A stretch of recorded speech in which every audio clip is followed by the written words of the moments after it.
Good morning, and it's great to see such a big and wide audience and people still queuing to get in. My brief was to talk about the cuts in the sector, the funding changes, the legislation, and the just generally about the implications of civil society in relation to big society volunteering. Quite a broad brief, and I do want to spend some time talking about, posing some questions around interpretation and theory that I used in a chapter in a book called Public Services on the Brink, which Paul's got beside him, and you've got a flyer in your packs, and concluded some practical proposals or actions. So there's quite a lot. The slides are really the structure. The paper will be available in full, so I am probably going to skip quite a bit, and you can pick up on the bits in between to fill in the gaps. These are the broad areas I'm going to talk about. The impact of cuts on the sector. Well, a lot of you will be quite familiar with the statistics, and you can follow them up in the readings and check out on the internet. NCBO has a lot. And interestingly, the banks keep quite a close eye on the voluntary sector as well. 40% increase over the decade 2001 to 10. Value in employment, the value of contracts rising from around 4.5 billion to nearly 11 billion. So that was the scenario of partnership and so on over the previous government period. Since 2010, we are in a situation where there were 70,000 job losses in the voluntary sector in London last year, and they expected 3.3 billion cuts by 2016. However, it's really quite difficult to generalise about the voluntary sector because it is, as Peter Alcock says in a paper, a strategic alliance of very, very different interests. So there's about 1 million voluntary sector organisations with a great tail of about 75% of them with either no funding or less than 10,000 a year. And at the other end, you've got super charities, with incomes over 1 million or 10 million. And then in between, local infrastructure organisations like CDSs. So there are very different things going on and different narratives.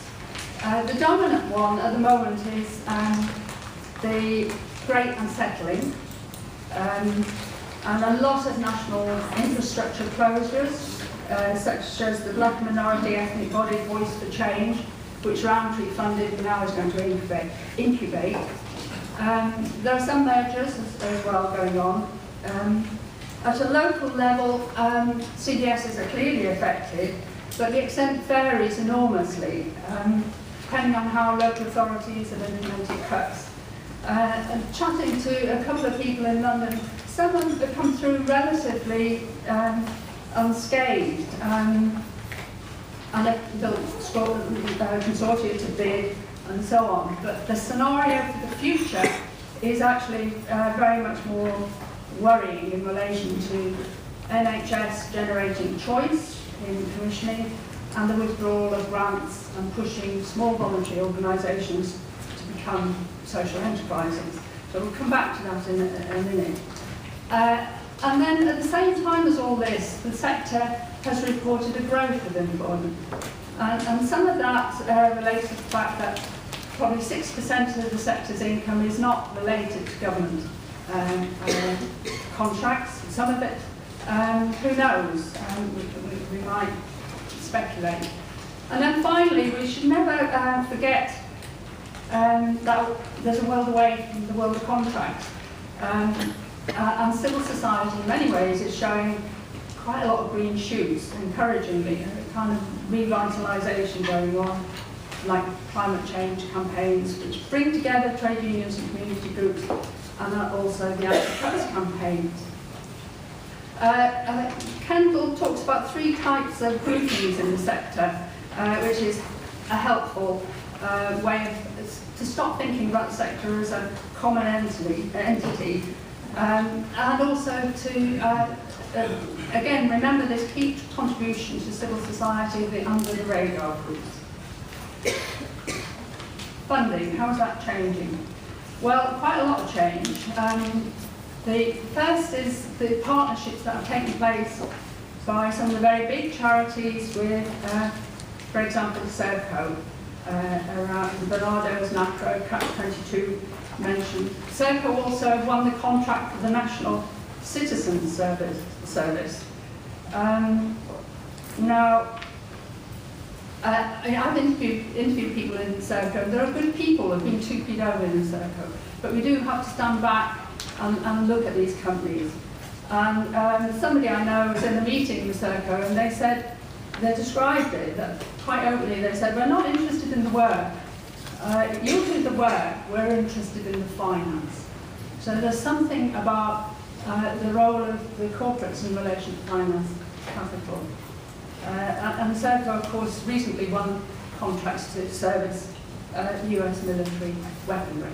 So there's also connecting up the different parts of these organisations. The second one is around welfare to work, which set a new template. The £3 to £5 billion programme, voluntary sector run only 2 of the 18 contracts. Most of the contracts therefore went to these very large corporate, global organisations. And the 300 voluntary sector organisations co-opted into the process, not actually getting very much work at the tier 1 2s, enrolled in a payment by results largely process, and actually subcontracting, becoming subcontractors to the voluntary to the corporate sector. The second area is philanthropy and partnering. Gone are the days of probably just writing a cheque, and there's a conference later this month with a very large number of corporates and voluntary sector charities and partnerships talking about this. For example, Shelter and Fujitsu. In fact, workshops on how to pitch your cause, what to do about unfashionable causes, what corporates want from a relationship with the voluntary sector around motivating staff and corporate social responsibility. The next, going back to the local and the push to turn local organisations into social enterprises, triggered a lot of talk about financialisation, developing niche markets and so on. And one local authority in London, Kensington and Chelsea, is offering grants now, a minimum of 10,000 and no maximum, to facilitate this kind of transition. And likewise, the clinical commissioning groups coming on stream in health will extend, really very active tendering already going on in NHS community services, as choice becomes the watchword rather than partnership. I think that the impact of that is going to be very significant. Many groups don't want to go there. They realise it's not a survival strategy, it's more likely to bankrupt them. The next area is personalisation initiatives, which also will require organisations to tender for social care contracts. For example, a small charity, stroke support network that gets funding to run from adult learning to run classes, will be required to tender to retain control of those kind of activities and the other area in relation to the voluntary sector becoming something of a safety net as the welfare state is dismantled. I know of organisations approached who are running, say, a food bank as volunteers, being offered a contract, and actually that raising very fundamental ethical issues.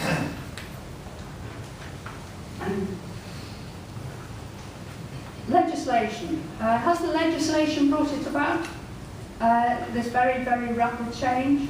Clearly, some of it pre-existed, but the speed of it and the overall is very different. Private and voluntary sector is key thread around the rhetoric of any willing provider, the desirability of right to challenge and so on, and linked to a pervasive antipathy to the idea of the public sector, which is cast as bureaucratic and so on. Bureaucratic is not a good thing. Bureaucracies are a good thing, and they need to be viewed in that way. The legislation is very centralising, not localising, and it's just opened the floodgates to the corporates. And you can see it in health, where community services like Devon County Council and the NHS Children's Services was recently awarded to Virgin Care. So there's a creation of a new health market that we've only really just seen the beginning, and that's going to be extended. Social enterprise is often linked into the discussion. Nothing against social enterprise or small businesses, you know, a good development. But linked to public services, well, I had a Swedish friend staying with me at the weekend, and I asked her about free schools, and she said, "You mean private schools?" And she said, I asked how, and she said, well, there were passionate teachers and parents who set up these schools in the 90s, but running schools is quite hard work. You know, 2 years down the line, the admin is, you know, getting down, and along came quite, you know, global companies involved in education, offered to do the admin, pay staff, and next thing you know, 10% of Sweden's children are in these private schools, creating social segregation. There's questions about standard in these schools, but they offer a way out, but to be educated separately.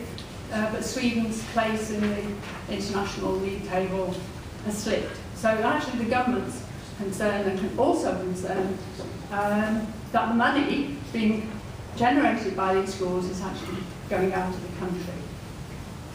And I think the relevance of that story is particularly apt to the question of spinning out the new mutuals, the spinning out the millions of public sector workers into these new mutuals. At the moment, the Pathfinder course, 3-year contracts. At the end of 3 years, you have to, you know, it's a level playing field, you have to tender. And Central Surrey nurses found that they didn't win a contract to extend their role. It went to sort of corporate. So there's no lock, and this is critical because if there's no lock, there's no boundary as to it staying within a public or a voluntary sector ethos. So the question, why create new markets? And that's obviously you know, a big discussion, but in my view, it is a mutation of finance capital in many ways. And it's creating easy sources of profit, new markets that can be opened up. Now, in relation to the legislation, what was interesting is that the voluntary sector really, or the voluntary sector press treated it as totally uncomplicated, that it was actually about enhancing the voluntary sector's access to public service contracts. And I think there wasn't any interest really until this last year in talking about the threat that the corporates pose. And I think it's left parts of the voluntary sector open to the charge of being big candy, of being a pawn in a very much bigger process, which is really about dismantling the welfare state and the interests of business and the smaller state. Civil society, well, I think big society was always a marketing ploy, sanitised that there is no such thing as society legacy, and it's been used for cover.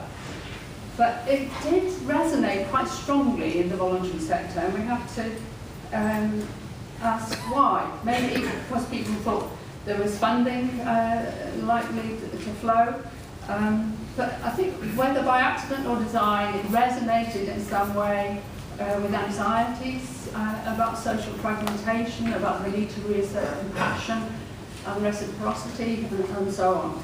So we do need to relate to the idea of nurturing a welfare society alongside a welfare state, but certainly not one instead of. So not an either or.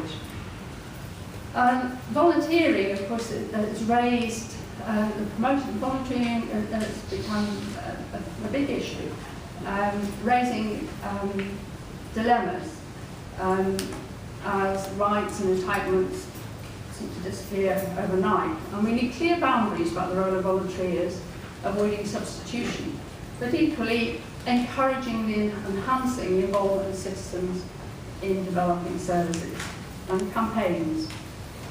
And in relation to the contract that was offered to, it was the Faith Group, to take, a local authority offering a contract around food banks.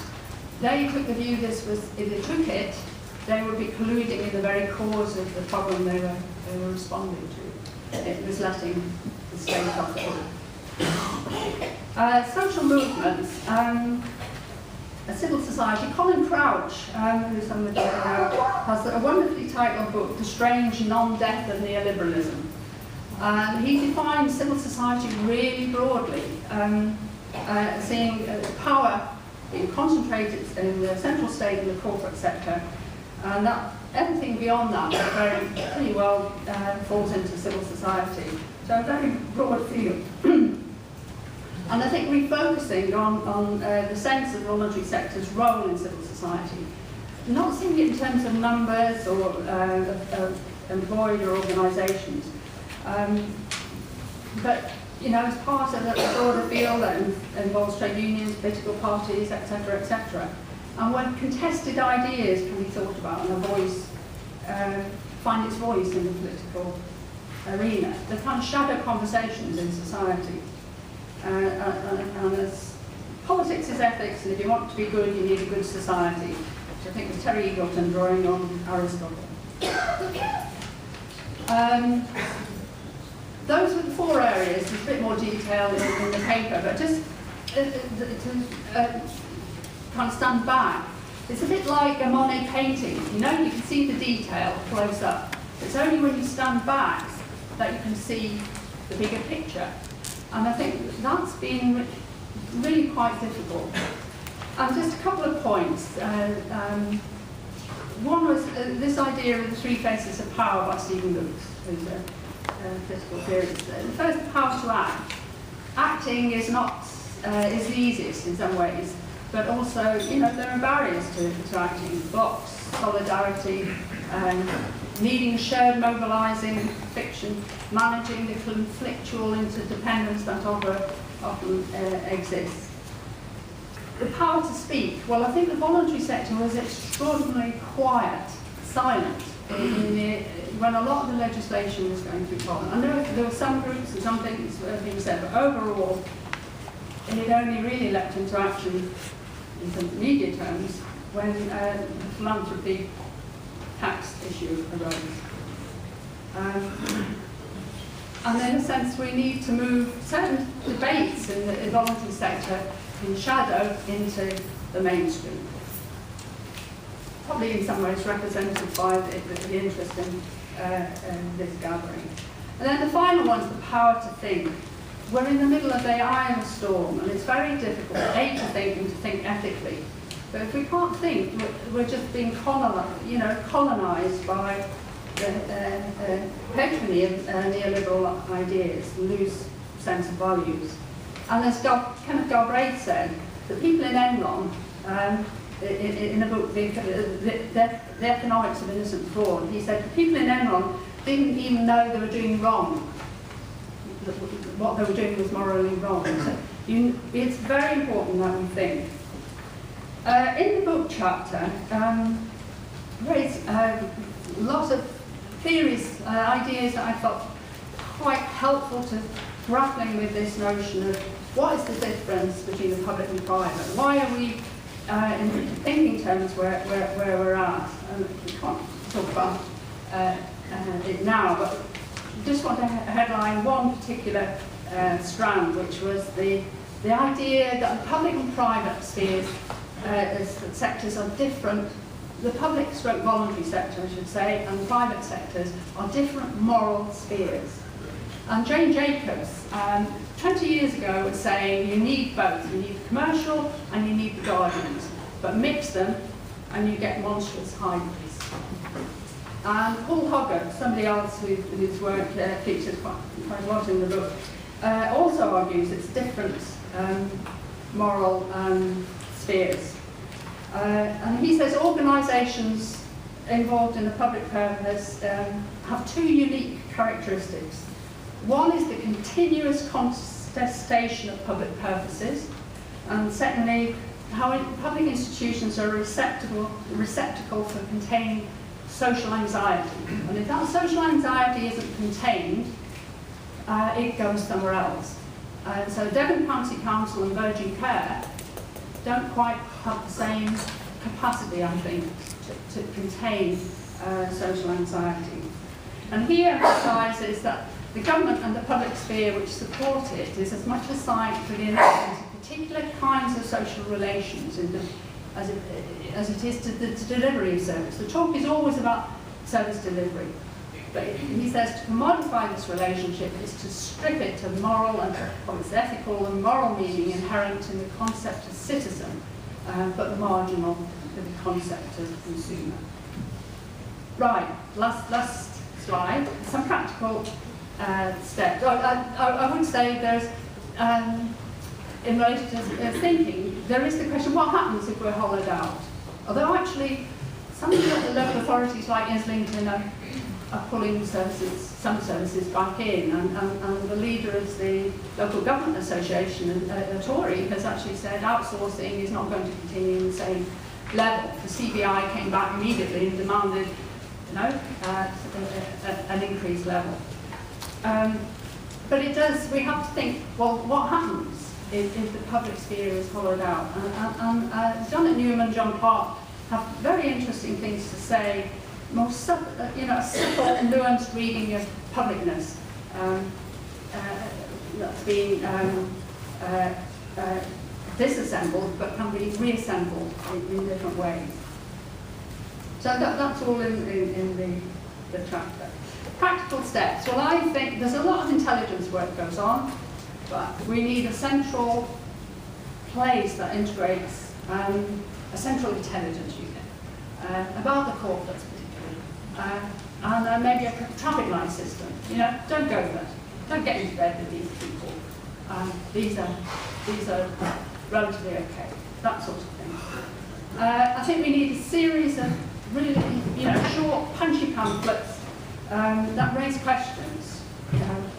Why is the market and social services being created? What did the voluntary sector need to know about tendering? We've been here before. There are people in this room who've done it under the previous Tory governments in the 80s and 90s. The issues I was just raising. How can we rethink or think about in and against and for the state? What are the rules around volunteering and avoidance of labour substitution? Can we revive the idea of democratic leadership? People that have gone into social enterprises in the health service like the autonomy. They like being able to be away from all that audit culture, heavy-handed audit and target culture. So there's something about, all of that discussion. Following up with workshops and seminars to publicise ideas and so on. And finally, working together, like I'm sure quite a lot of you in the room. I've worked across the boundaries. I worked with the London Food Commission and NUPI in the 80s around the School Meals Project. 20 years before Jane Oliver got there. But there were all the same issues of trying to be strategic, being tolerant and respecting each other, because there are different cultures at work. But there are ways to facilitate and support groups that run into difficulties. Difference with the end of the early 90s, end of the 80s, early 90s particularly, is the scale and depth of the recession now. But also then there was a history coming out of previous social movements and so on, of links across users, trade unions, local authorities, and academics to some extent. And we need to rebuild that because there's much more isolation and competition and struggle to survive going on. But I think this conference is clearly a witness to something happening and an interest in thinking through what is happening and thinking about the ethical dilemmas this poses for the voluntary sector and people personally. So I hope we have a very good conference and get to grips with some of this stuff. The workshops look very relevant and interesting. And I have a sense in myself of a bit more energy. So I think something might be